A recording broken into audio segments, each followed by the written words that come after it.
कभी उन बच्चों से पूछना कि माँ बाप की ताकत किसे कहते हैं, जिनके अपने माँ बाप नहीं होते। आज माँ बाप है ना तो अपमान मत कीजिए, आज माता पिता है ना उनकी भावनाओं की कदर कीजिए, आज माँ बाप पिता है ना उनके जीते जी कुछ बनिए। अगर आज माता पिता हो ना, राष्ट्र के लिए कुछ करो ना करो, अपने माँ बाप के लिए कीजिए। ऐसा ना हो यार बेटा कि कहते ना तब पछतावत होत क्या जब चिड़िया चुग गई खेत। जब माता पिता चले जाएंगे तो उस दिन दुनिया में तब अपने आप को माफ़ नहीं कर पाओगे। तो इसलिए प्लीज़ किसी के लिए बदलो ना बदलो, अपने लिए बदलो, अपने पेरेंट्स के लिए बदलिए, अपने राष्ट्र के लिए बदलिए, अपना फिजिकल मेडिकल को अच्छा रखिए। माँ बाप को कुछ नहीं चाहिए बेटा, माँ बाप को तुम्हारा कोई सोना चांदी कुछ नहीं चाहिए। उनको केवल एक चीज़ चाहिए कि मेरा बेटा अपने पैरों में खड़ा हो जाए, मेरी बिटिया पढ़ ले, वो मुस्कुराते हुए आगे बढ़ ले, समाज में उसका नाम हो, मान मर्यादा हो, उसकी पद और प्रतिष्ठा हो, इतना ही चाहिए बस।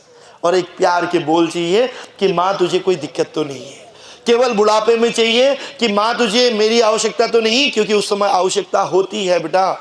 आप बुढ़ापे में अपने माता पिता का सहारा तब कर पाओगे जब आज आपका फिजिकल अच्छा होगा, आपकी संगत अच्छी होगी, आपके दोस्त अच्छे होंगे, आप अपने पैरों में खड़े होंगे।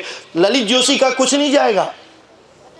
ललित जोशी के तो 5-6 कॉलेज चल रहे हैं। मैं ऑलरेडी अपने माता पिता को अपने साथ रख रहा हूँ। मुझे यहाँ आने की ज़रूरत भी नहीं थी ठंड में, मेरे वहाँ पर 2500 बच्चा पढ़ रहा है। मुझे पूरे प्रदेश के 95 ब्लॉक में जाने की ज़रूरत नहीं थी। 15 साल से अगर सजग इंडिया के माध्यम से अपने उत्तराखंड के बच्चों को जगाने का काम कर रहा हूँ, सजग करने का काम कर रहा हूँ, तो एक ही पीड़ा है यार कि मेरे उत्तराखंड का बच्चा इस नशे रूपी आतंक से बचे।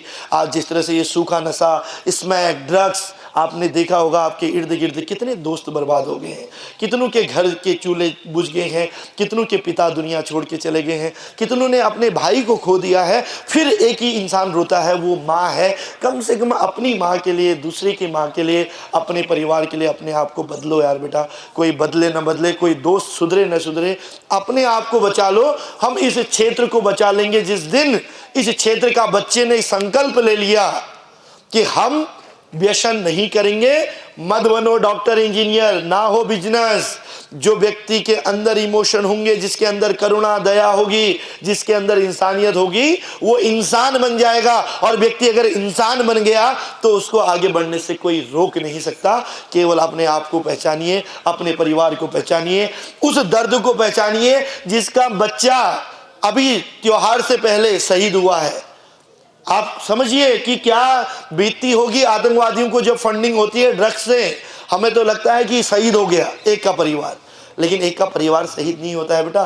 किसी के मांग का सिंदूर मिट जाता है, किसी का छोटा सा बच्चा अनाथ हो जाता है, किसी की बहन जो कल तक अपने पिता के इंतजार में खड़ी थी, वो बच्चा जो अपने पिता को गले लगाना चाहता था, आज उसकी शहादत घर में आती है बेटा। जब बूढ़े कानों में ये आवाज़ जाती है ना रात को 12 बजे कि तुम्हारा बेटा शहीद हो गया, जब माँ के कानों में जाती है ना, 70 साल की माँ को पता चलता है कि उसका बेटा शहीद हो गया, जब एक 7 साल 8 साल 10 साल के बेटे और बिटिया को पता चलता है ना उसका पिता शहीद हो गया, आप मानो न मानो उनके घर में तो अंधियारा आ जाता है बेटा। जो माँ कल तक दुल्हनों की तरह सजी थी वो आज बेहोश सी पड़ी थी, और जो दादा दादी अपने पिता की, अपने पुत्र की ताकत के साथ चलते थे, आज वो बेहोश से धरा में पड़े रहते हैं। और जब उन छोटे छोटे बच्चों को अभी पता भी नहीं है कि सुबह होके जब घर में भीड़ लगती है ना बेटा, तिरंगे से लिपटी हुई एक लाश आती है, तो उन बच्चों को तो पता भी नहीं होता ये कौन है,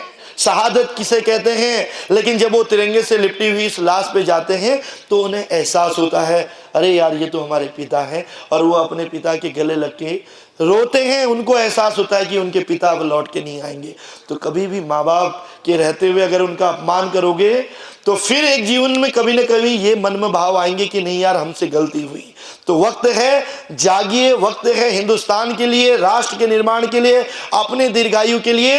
इस नशे रूपी आतंक से दूर रहिए। जीना है तो अपने माँ बाप के लिए जीना सीखिए बेटा। तो मैं तो केवल इतना ही जगाने के लिए आया हूँ।